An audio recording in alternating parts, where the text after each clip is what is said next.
Hello everyone, my name is Selena Raganana, and in this video I will be exploring the natural history of congenital syphilis.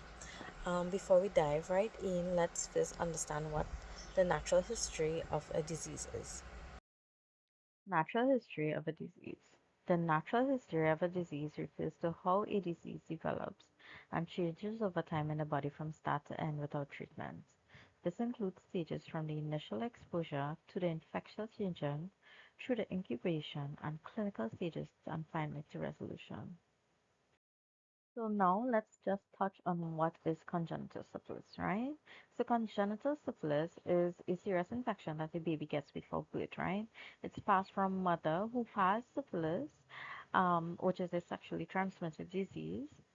And when a pregnant mother has syphilis and doesn't get treated, the bacteria from her crosses the placenta and infects the baby during pregnancy or at birth. So let's dive into the natural history of congenital syphilis. The first stage, which is explosion transmission, the natural history begins when a pregnant woman contracts syphilis, mainly during the primary or secondary stage when the bacteria are most active in the bloodstream. If untreated, the bacteria crosses the placenta and infects the fetus as early as the second trimester. The second stage, which is incubation.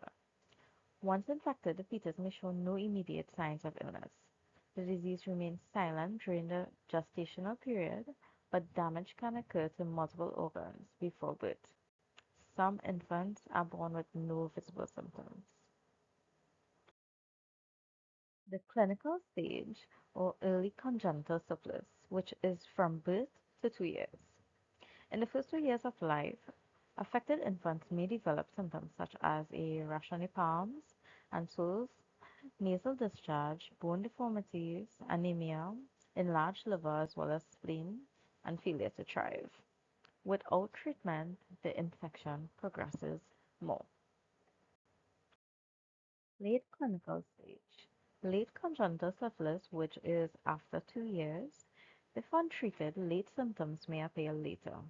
These include Hutchinson's teeth, which is notched incisors, saddle nose, deafness, joint swelling, and cognitive delays. These can be permanent and reflect long-term damage caused by chronic inflammation and scarring. And for our final stage, outcome. Outcomes may vary. With early detection and penicillin treatment during pregnancy, congenital syphilis can be prevented. However, untreated cases can result in severe disability and neurological damage or death. Thank you so much for watching my video. I hope this was at least educational. And these are my references.